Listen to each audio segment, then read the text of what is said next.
what's behind the curtain here? Kitchen, just the commercial kitchen. Is that, can we take a little peek in Yeah, there? yeah. Oh, so this not downstairs, it's here. Yeah, it's just right here, so. Yeah. This is where, whoa, dude, this is awesome. Yeah, still doing Really? it from last night. Yeah, but it's huge. Yeah, for banquets you have to. But you're not, like, Yeah. it's awesome. You have the space here to Yeah. actually lay out the food and do what you need to do. Yeah. Nice kitchen. Thanks. Wow. It's super clean, too. Do you have, like, the downstairs is another room? That's the tasting cellar. Let me see if this back door is open. If not, I'll run in and do it. Oh, come on. That's Wow. Kevin, this is spectacular down here. awesome, isn't it? This is what where you we want are. from a tasting room. This is what you expect to see and you very rarely see. Yeah. You have the beam ceilings, you're in a real cellar, and you've got this beautiful stone. Yeah, this is all The original original down foundation, Yeah, this right? is all original. Oh, this is awesome. Isn't it great? Yeah, this is really, I was just telling her outside, like, this takes the cake. Like, the location, the way you've nestled everything, and the creativity of the architecture and the building and how you utilized what they had here, you know? Thanks. Oh, dude, it's I don't even know. Almost speechless. Because this is what you want. When you go, like, to a winery, you expect a wine cellar, but you never get a wine cellar. Yeah. Right? When we do a wedding, we usually stay open until about 1 or 2 o'clock, sometimes 3, just depends on when the wedding starts. Okay. And I can't tell you how many weddings we have booked by staying open from people just coming in to wine taste, I and the can place only is decked imagine. out. Like right now, it's just kind of a clean slate. You know, it's Sure. really nice. But when the place is decked out, it is beautiful. It And so just- we get these people coming in and being like, "Oh my gosh, Done. we got to have our wedding here." Done. And 2 years Yeah. later. Yeah, no, I can imagine, Yeah. because you can't, well, like I said, that speaks to the uniqueness of the property. We've done it. It's so funny because we do all kinds of events here too. Like I said, we did the private dinner last night, but we've done a couple proms. Okay. We did like Sure. Prom here will be fun. Yeah, the kids wanted So to do their much- prom here. right. We're like, okay. Charged them nothing to come in here. I that's just nice said of you. you can't go downstairs in the cellar. If you guys want some photos, that's fine. Right. But they brought. I said you guys bring in your own snacks and stuff like that. You know, you can't That's pay me cool. to cater it because you just couldn't. You know. Sure. But so you guys bring your snacks in, and they would deck the place out and this and that. And so we just booked a wedding from one of those proms from like 4 years ago. How awesome. See, Yeah. but that's, the pond you said was here, right? Yep, the pond was here. Yep, we just added the fountain and the landscape and things of that nature.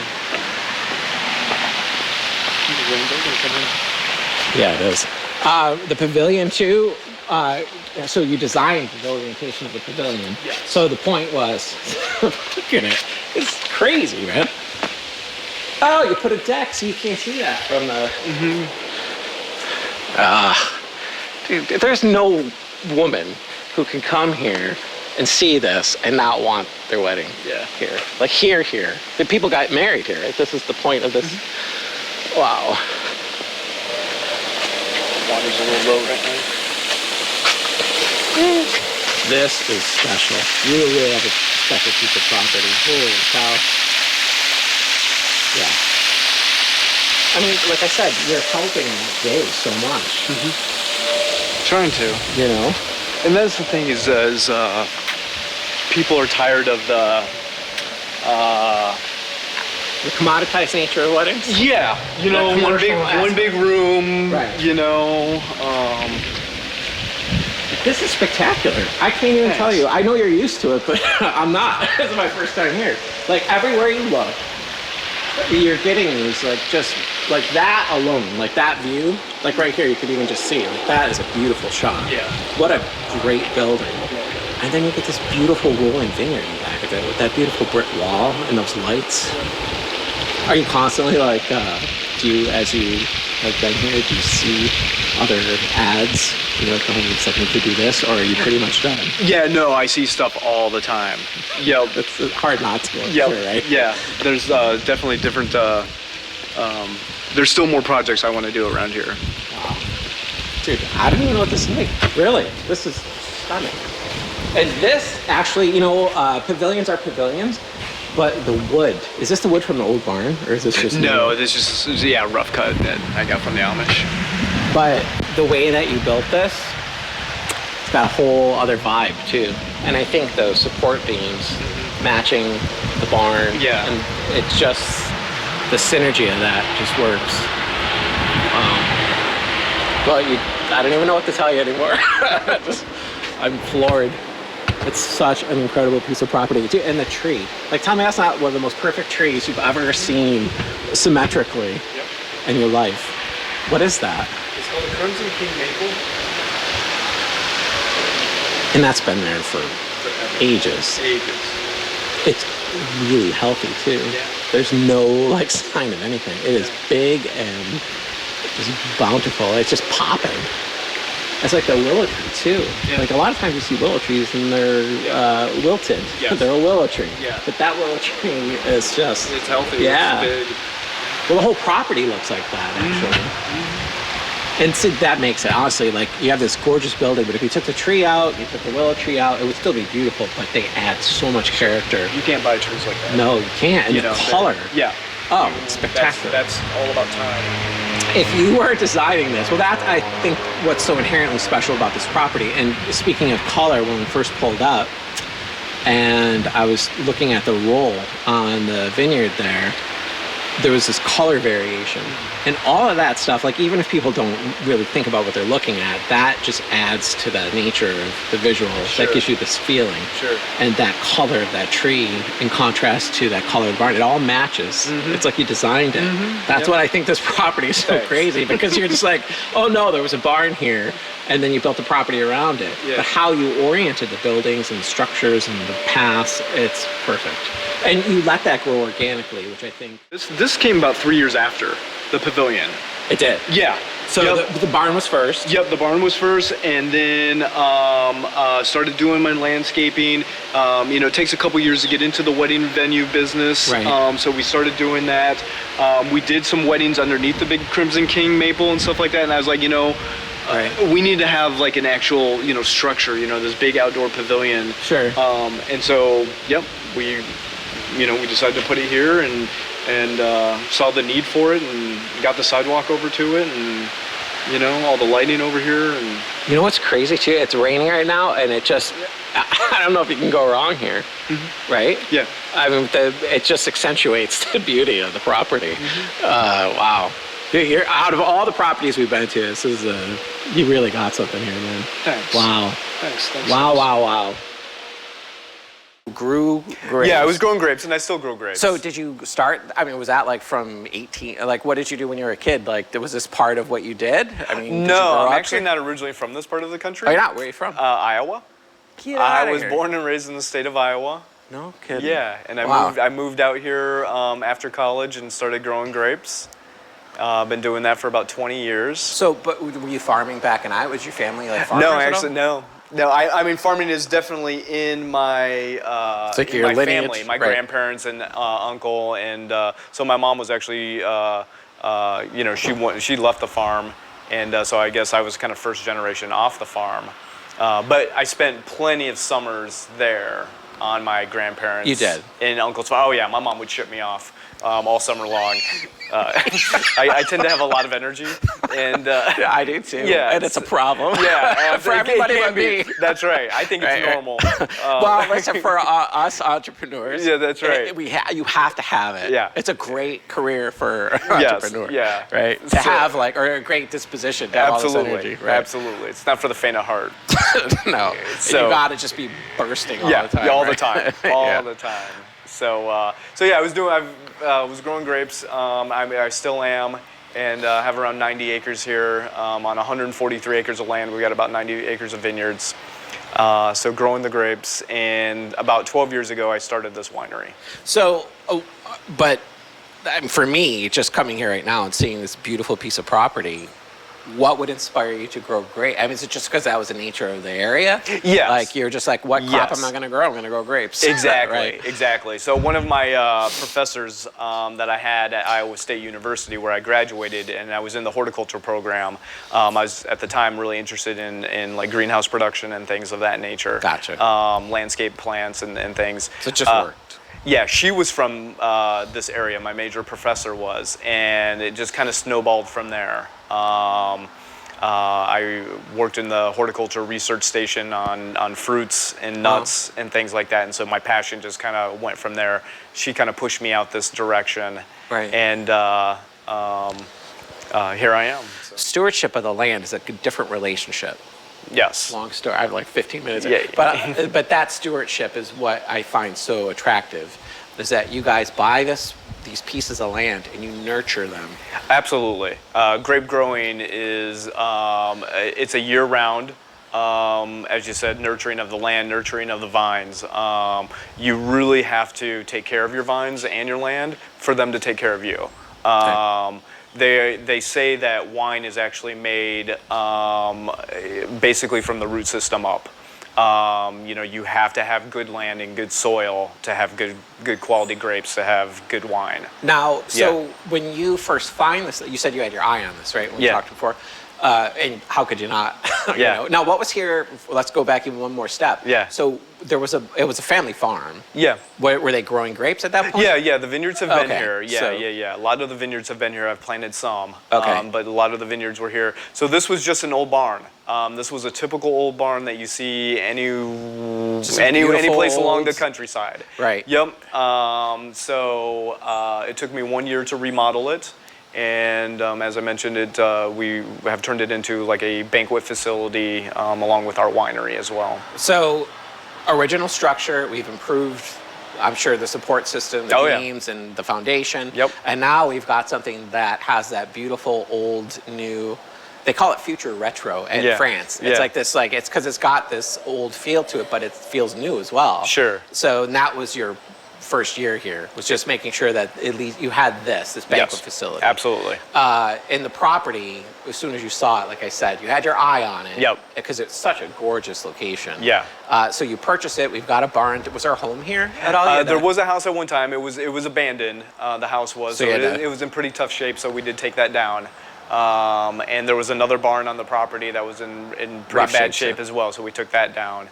As well, but kept the stone foundation of that other barn. But the pond was here, these great big trees. Oh, so it was? Oh yeah, the pond was here, these great big trees. That's why you had your eye on it. Absolutely. It was just a beautiful location to begin with. Dude, that pond and that tree, that beautiful willow tree. Yeah. Ugh. Yeah. Really? There's so much potential that I saw here. Just needed, a lot of TLC. Yep. But the beautiful thing about that is that's your vision. Yes. Because you saw it. Yep. And I think that as an entrepreneur, no matter, even if it's Grace and Abe's or it's here, you saw Grace and Abe's. Yeah. You saw that in your head. Sure. Before you, right? You're like, this is perfect for what I have. Grace and Abe's, that building had been abandoned or pretty well abandoned for 15 years. Wow. Yeah, that's what everyone told me, so. But look what you did to that corner. Absolutely. We are now having a lot of people inquire about doing private events there. We'll do 35 weddings this summer alone. Wow. Yeah, we'll do, roughly about 50 different events, from May through November. Wow. Different private events. So we're getting that inquiry into the new place. So just the synergy that we have from here, we don't have to recreate the wheel and things like that. We've already learned those, those. It's templating and then customization. That's right. Right? I'm laying this out because I know how to do this way. Yes. And now that I've got that, now I need to customize it for this location. That's right. I did the same thing. If you watch my shows, it's kind of the same thing. Where I'm like, okay, I did this for this. I can do this in this way. And then that at least gets my foot moving. Yes. It gets everything going. And Absolutely. then after a while, you kind of find your place with those other businesses. Yes. And so Grace and Abe's looks like a facility like that because it's so open inside. Yeah. You can just see that happening there. Sure. And that's a perfect spillover because if somebody comes here and they're like, do you have anything? You're like, got it. Yeah. We are booking rehearsal dinners down there now because people will come here for their weddings and they need a place for a rehearsal dinner and they want that fun, casual atmosphere. Yep. All their friends and family are in from town, so we now send them down there. Now, so the food here was inspired. That kind of helped Grace and Abe's, Oh, right? absolutely. Yeah. Because you had never been in the restaurant business before, right? No, I've always been a food guy. I don't like using the coin term foodie. It's kind of been done too much. But I've always been a food person since my early 20s. I've always self-taught. I'm the chef for this facility. Get out of here. Yeah, I do all the cooking here. the fact that you cook Yeah. is like crazy because you're running 3 businesses. Yeah. And then you're the cook here. Yep, I'm the chef here. So you yeah. make all the menus and da-da-da-da, and there's a lot of farm to table stuff here? Oh yeah, absolutely. We try to use as much as possible. So we're coming into like apple season right now. Pears are in season right now. We just kind of moved out of blueberries and peaches. We were using a lot of those. I go through the farmers market and grab as much produce as I possibly can. It's a big deal. Yeah, It's a huge absolutely. deal. And the flavor, people don't, because I think a lot of people think it's just a marketing thing. Yeah. The flavor is 100%. Oh, absolutely. different. Yep. It just pops. Yep. It's just vibrant and alive. Yep. Right? Yep. So you knew you had the skill set. Yeah. And so, see, but this is funny how one thing begats another. That's right. As an entrepreneur, because that's your mindset. That's right. And you're like, wait a second, I got this grape farm, and you're making wine yet at Yes. this point? Yep. So you're making wine. Were you distributing it, or was it just here? Just here. Yeah. So you're doing that. Yeah. You're a cook. Yeah. Food and wine go together. Yeah. Like I said, then we got into the beer business about 2 years ago now. Wow. So then we started flavoring, those food patterns that kind of lend itself more towards the beer, that kind of upscale. Yeah, because it's a different palate. Yeah, it's right? a little bit different, and it's that kind of upscale pub grub. Yep. Slightly more casual, if you will. Beer, not that beer has to be casual, but it just has that It has feel that- for me. yeah, it Yeah, does. that feel for me. That's why we say you're gonna go get a beer with my buddy. Yeah, that's You know? right. And That's the way whereas you our think wine, about it. we just you sip your wines, Yeah. and like you said, beer's just a slightly more casual feel to it. Sure. So the wines, here, most of the menus that we do here are fairly upscale. That we're doing, pretty high end. So banquet. now, so do we get, if I want to have an event here, do we get to customize the menu? to You a degree? can. I mean, we have menus, but But you're open to. we are open to anything, and we've done everything here. You name it, we have probably done it. Now, do you make the menu, or are you really down in the kitchen when the food's getting prepared? You're down there. Oh yeah. Love it. Yeah, It's awesome. I'm here. Oh yeah, That's how I'll I be- grew up, man. Yeah, yeah. And Oh, yeah. people are always asking, like they probably ask you, like, what are you doing down? Because people, Yeah. would think that you own a Yeah. restaurant. There's the owners, the owner operators. Yeah. They don't work. Yeah. They got a staff. We Yeah. were 6 in the morning, 1 in the morning. That's right. And in the kitchen. Yeah. You Oh, know. yeah. I'm in the kitchen, from 6 to 7 o'clock in the morning until 9, 10 o'clock, 11 awesome. o'clock at night. But you love it though too. And I absolutely love Yeah. it. Yep. And I have great employees here. My event coordinator has been with me from day one since I started the gosh. business. Yeah. So That's she, rare. Yes. So she runs the entire, events, Holy scheduling, cow. everything.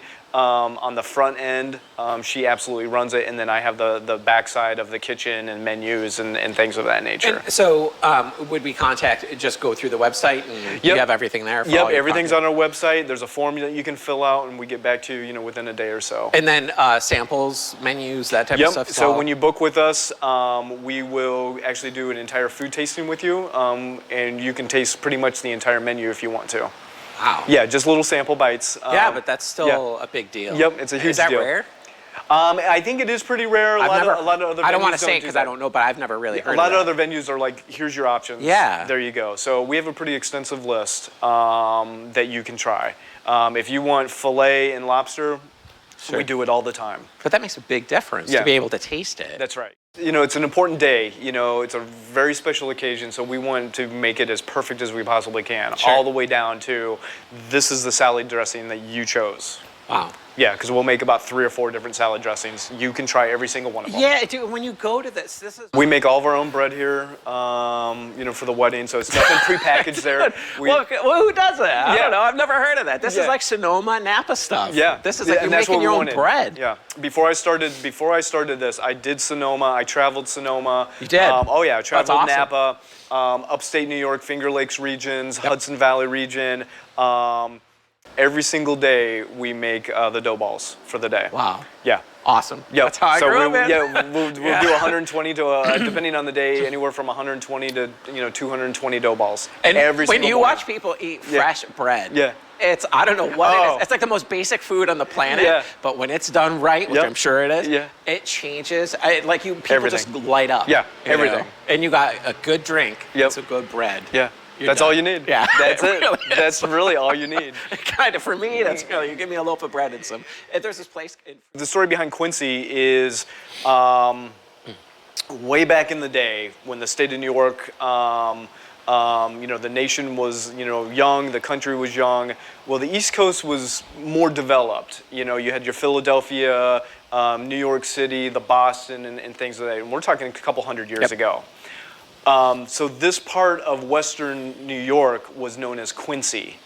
The whole region was. This is before really the counties were. This is before the Holland land purchase. Oh yeah. Okay. Oh yeah. So at this point in time, Ohio and New York owned the little strip of Pennsylvania that hugs Lake Erie.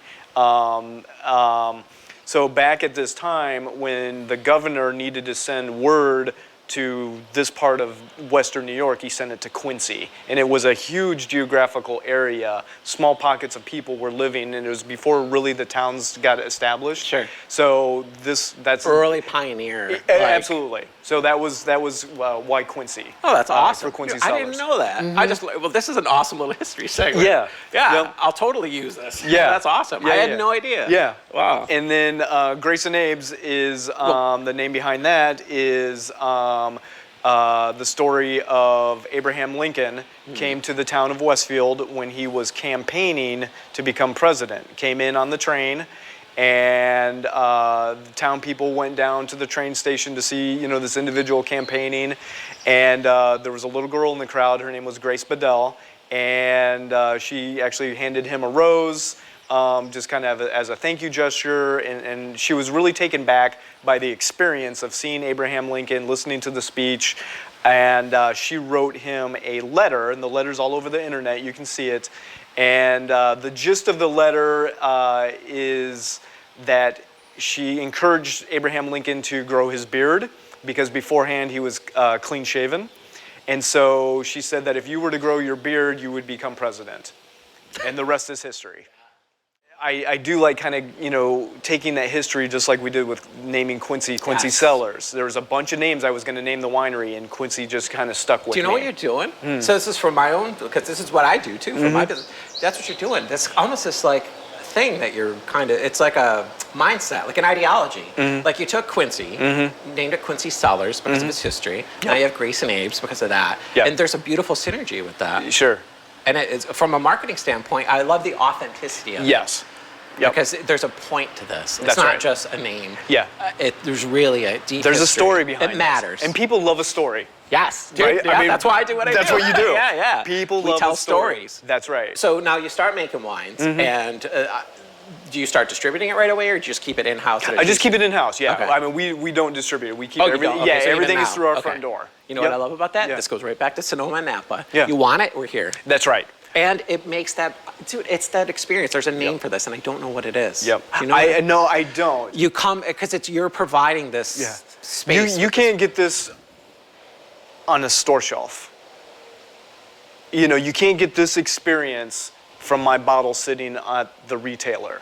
That's awesome. You know what I mean? I totally know what you mean. I could have just done this in a small little building. Yep. I mean, It doesn't it doesn't need this. It doesn't need all this. Beautiful location. Yes. But Yeah. man. To just be a label on a shelf doesn't describe this. Oh, and that's this is what's awesome. important to me.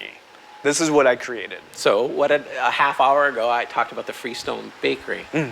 That's exactly what you're doing. If you wanted that bread, you had to show up on a Sunday. They were only open like 6 hours too. They didn't even work a full shift. Yeah. They would sell out of an entire week's worth of product in 6 hours. That's ridiculous. It was Good for crazy. them. It was Good madness. yeah. If you ever go, I'm sure it'll be there for 100 years. Yeah. It was like 8 deep and you're out the door, but everybody was so happy. You were happy to wait. Yeah. And the experience was just like this. It's this beautiful little farm. You could see it was right down the street from the redwoods. So you had these couple hills, you could see the redwoods, and then there's this great little farm with the little fences and all what you were eating is like right there. Yeah. And that experience, and I remember the lady telling me this, Yeah. like because we talked about this with her, the owner. She was like, I could do this every day, Yeah. and we would be full every day. But I love this life, Yeah. and it gives me my time to nurture my farm and nurture my life, Yep. and then I can give you a better product because I'm happy. Sure. And Sure. that's what you're doing here. Absolutely. Right? And I love that. That's important too when you go through Napa and you go through Sonoma and you go to these little mom and pops. Yep. A lot of it's just there. That's what it is. And it's magic. Yeah. You know? Yeah. And you can feel it. Oh yeah, dude. Second I walked in.